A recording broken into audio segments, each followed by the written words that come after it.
Okay, sorry about that. So we have all of our data entered in.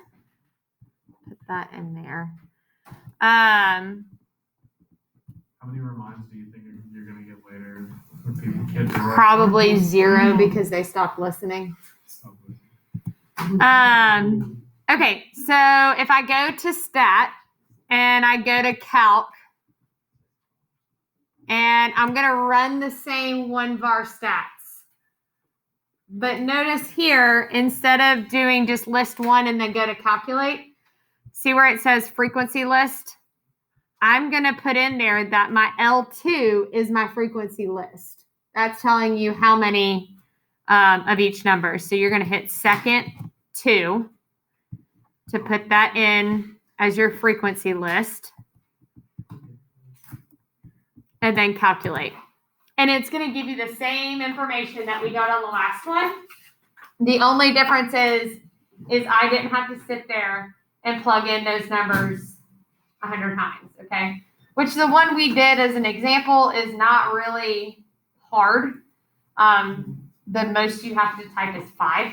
Ooh, okay? So, but when you come across ones that are like 17 and 25 and 32 and stuff like that, I don't want to sit there all day long. Could I do it? Absolutely. The only thing is when you're doing this, you want to make sure that the next time you run a 1 variable stat, that you delete that L2. So your calculator doesn't say there's an error because you don't have anything in your L2. Okay? Why? Any questions on that? Okay? What? Let's go back. I wanted to do it with style. All right, so now you also have measures of variation, okay? We're going to talk about standard deviation. We're going to talk about margin of error. We're going to talk about a couple different things like that. Again, just more pieces to be able to compare, analyze data, okay? You'll be thankful that your calculator does the standard deviation for you in Algebra 2. I'm not sure about your stats class that you're going to be going into. I was talking with the stats teacher just a second ago, and I was telling her what we were learning today. She kind of just laughed because it's a whole lot more than what we're doing. So, all right. So, standard deviation. Standard deviation is a measure of showing how much your data deviates from the mean. Okay? How much it deviates from that mean. I call it GRU, like from Minions, or like a little bird. But do you see that little notation there? That's what it's going to look like in the calculator. It's going to have an X with it as well. And it has just that little extra. That's why I said it looks like GRU, his nose. Now, this is very important down here. A small standard deviation indicates it is a good representation of the data. Okay, so if you have a small standard deviation, it's a good representation of the information. Okay, kind of like when we were comparing our correlation coefficients, when it was closer to 1, it was a good representation. We want a small standard deviation. It's not deviating too far from that mean, which is what we want. Okay, a large standard deviation is when it's not going to be as reliable. Okay, kind of like when we got away from 1, it's not going to be as reliable for our data.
Okay, so hear me when I say you are glad your calculator is going to do the work for you. Okay, this would have been your formula. So the square root of the sum of x minus your mean squared divided by n, which is your sample size, how many numbers you have that you're dealing with, okay? So we would find the mean. We would subtract the mean from each number. Then we'd square that difference. Then we'd add up all those numbers, divide it by n, and then take the square root. Doable, 100%. Unpleasant, probably, okay? So thankfully, like I said, our calculator does it. So if you noticed from this madness here, that right there, that 1.222202 whatever is your standard deviation. So your calculator does that for you, okay? So it's nice how that works out. Yeah.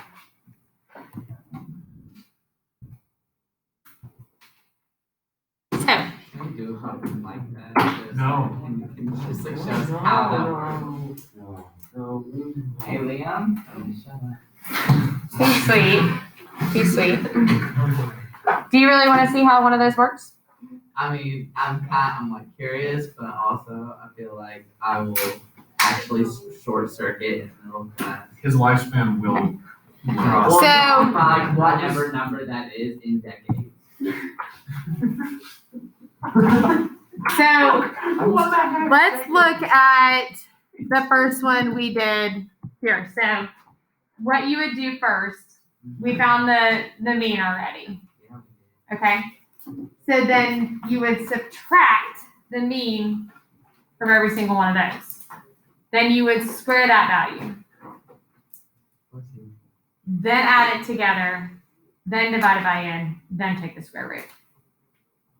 Okay. You still want to do one? No, I Okay. just wanted to know like what all that meant.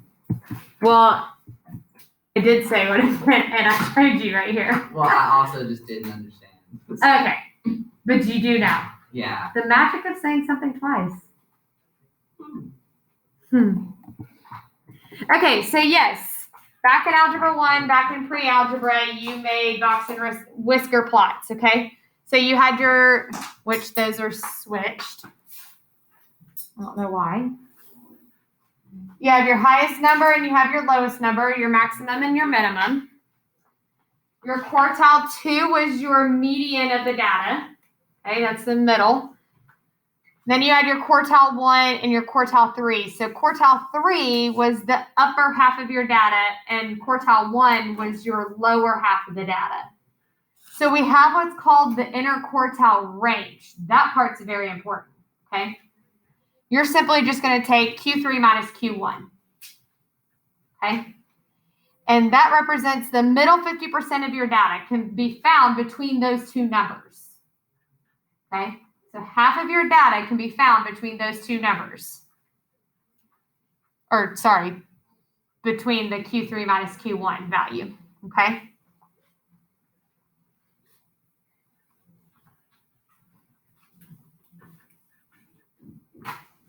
So interquartile range, your calculator, if you notice, gave you your Q3 and your Q1.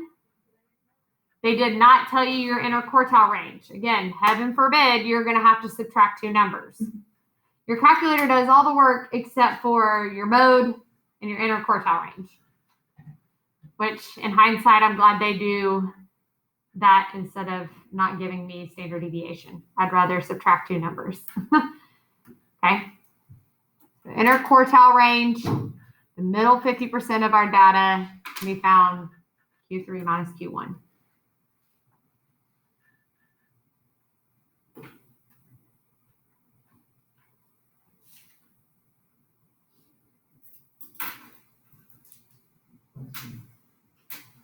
Right.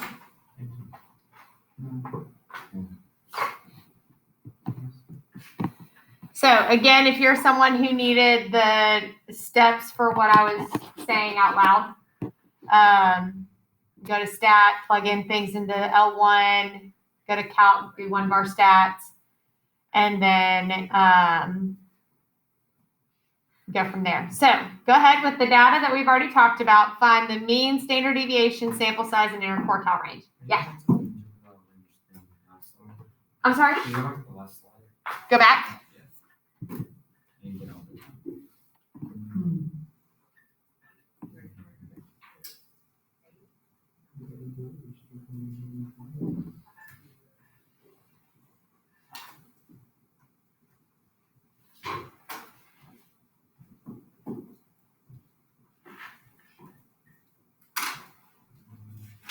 Uh-huh.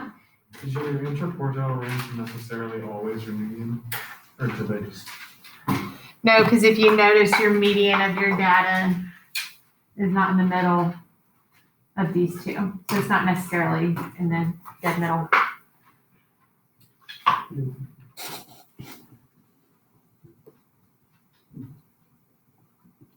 like your nails, Dan.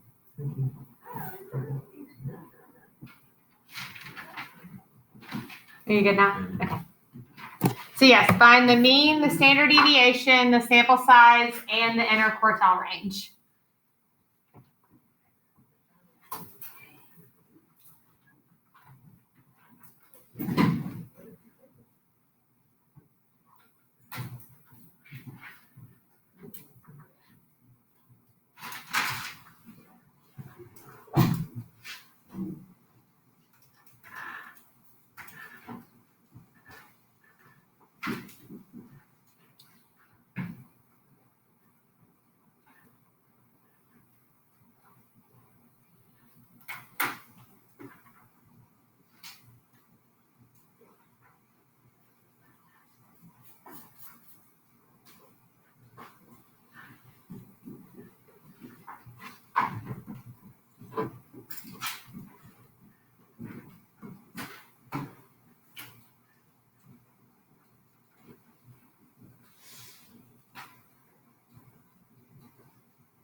All right, so our mean should be 15. We've already talked about that. Our standard deviation, 2.67, or what they tell you to round to. Our sample size is 9. So literally I should be able to count how many numbers I plugged in, and that should be the same thing. That's all they're doing. It's a great way to double check that I plug in all the right numbers. And then my interquartile range, if I take Q3, which my calculator tells me is 17, and my Q1, subtract them, I should get 4. Okay. So it's nice. Our calculator does all the work for us, and it's nice that we get to do this these 2 random days before Thanksgiving break. Kind of starts the break for you a little bit. Okay. All right, so let's talk about something. Oh, wait. We'll get back to that. Ignore the dates up here. They're wrong. It doesn't add up to 10 years, 14 years. So I want you to find the mean, the standard deviation, and interquartile range. It's talking about the number of hurricanes in the Atlantic Ocean over 10 years. Okay, so we're not really interested in the years. Again, they can throw whatever they want to on that table. Don't get confused between that and a frequency table. They're just telling you year 1, they had 4 hurricanes. Year 2, they had 4 hurricanes, and so on. So you're just really going to use that second list there and plug that in and find your mean, standard deviation, and your inner quartile range. The more you do of these, the more you're going to remember how to do them. You might say, oh, I'm good. I already know how to do this now. But muscle memory is a real thing when it comes to that calculator.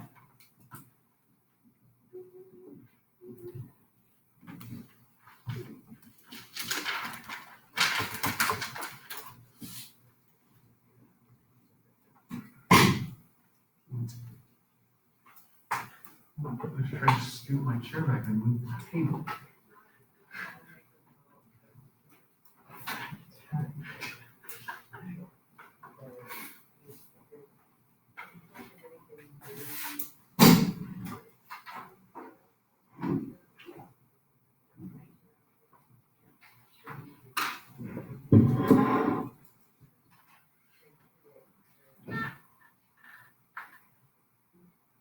Yes.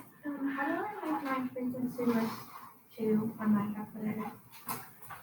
Because when I do one, there's stats, it doesn't. Oh, because yours is the other one. I don't know if that one even allows you to do multiple lists. So should I just use my phone? For homework, yes. What I might suggest, and I'll put down, use one of our calculators for the state test, just to make sure you have access to these things, like the summation sign, remember from the first chapter, and stuff like that. Okay, so what is our mean of this data?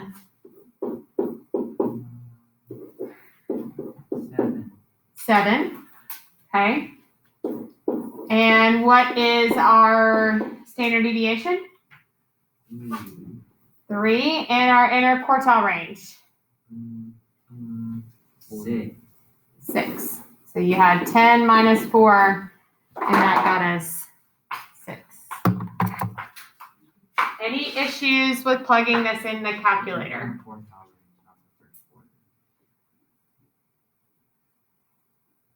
Double check that the numbers you plugged in are correct.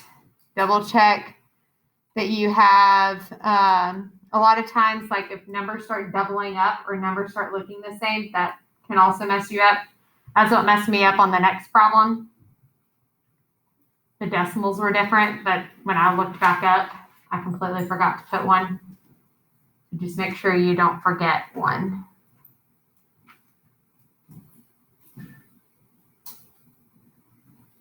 Okay. All right, so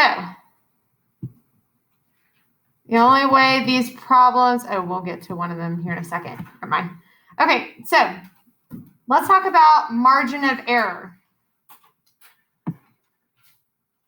What does this mean? Okay, so margin of error is something, it is an interval, okay, that gives you 95% confidence level, okay? This is where data on TV, data, usually about politics. I think if you Google real world examples of margin of error, majority of the problems are going to be about politics. The example that I used to pull up here was about politics. If you really knew me, you would know that I hate politics. But the example that was up there was basically showing you that they could have, and you've seen it recently because you've lived it recently, where they would show who's in the lead, if you will, okay? They would have a table. They would say one of the candidates' name, and it would have a percentage. Then it'd say another candidate's name, and it'd have another percentage. You're like, oh, so-and-so's winning. I see it, okay?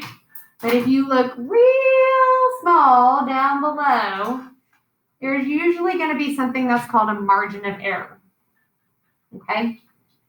And basically what that means, it's like, hey, here's some data for you, but it can be in between these two numbers, okay?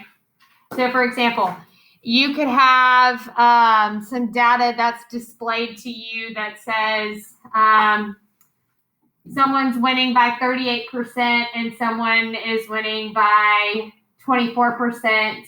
But down below, it says margin of error 5%. Okay?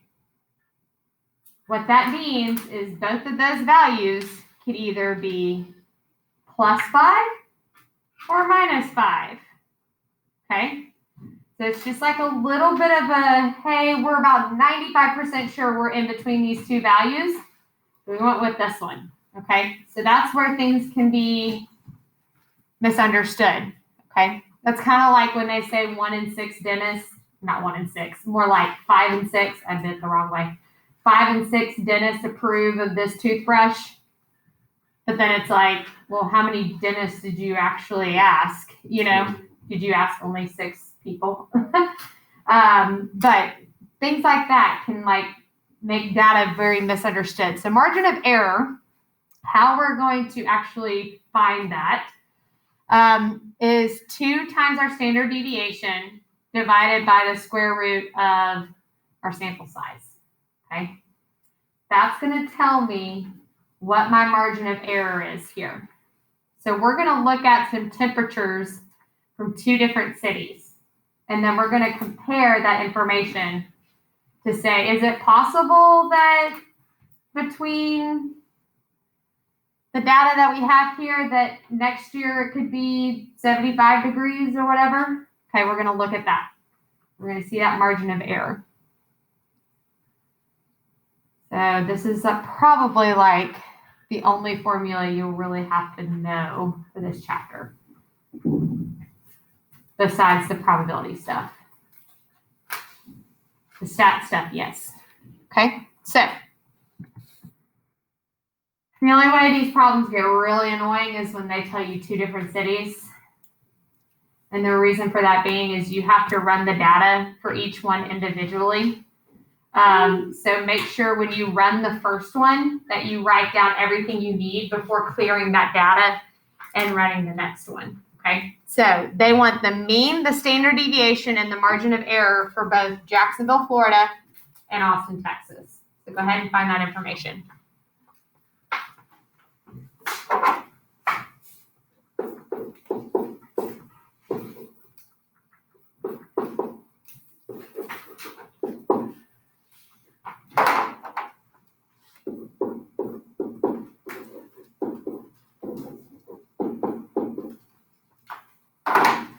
And then let me move this out of your way so then you can look at the 2 questions that's being asked.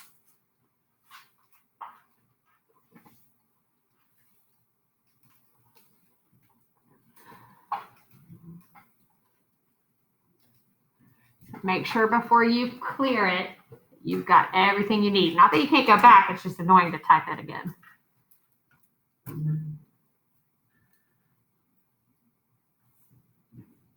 And I messed up July and August because I saw the 81.6 and the next one is 81.2 and I forgot one of them.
Okay, so now we have all the info we need, and we can look at these questions. Would you believe an average temperature of 72 degrees for Jacksonville, Florida next year? So is that a possibility? Why? Because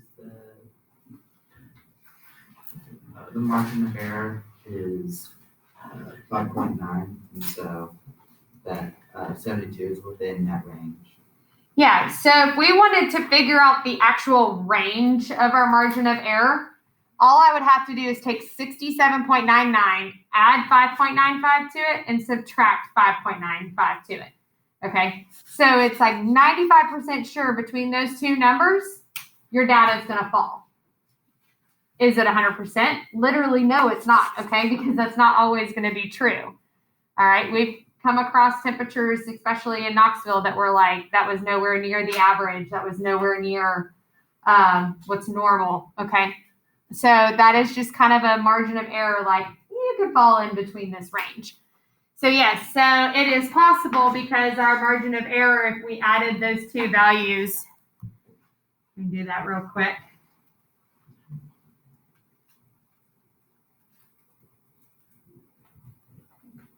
So we can be anywhere between that 62.04 and 73.94. And then between that range, 72 does fall into it. So yes, it is possible. Okay.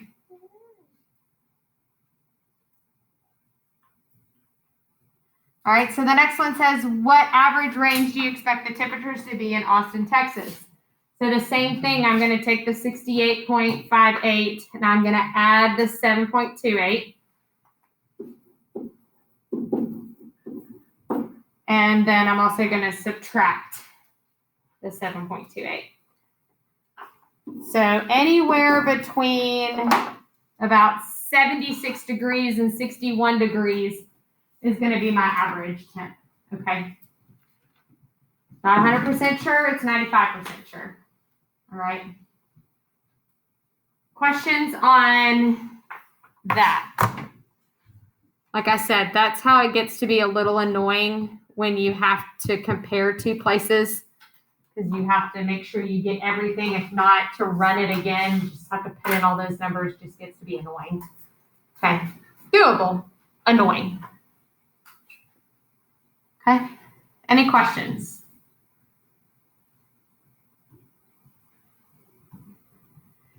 Okay. And then I think the other one that's on here was just for something else. All right. So go ahead.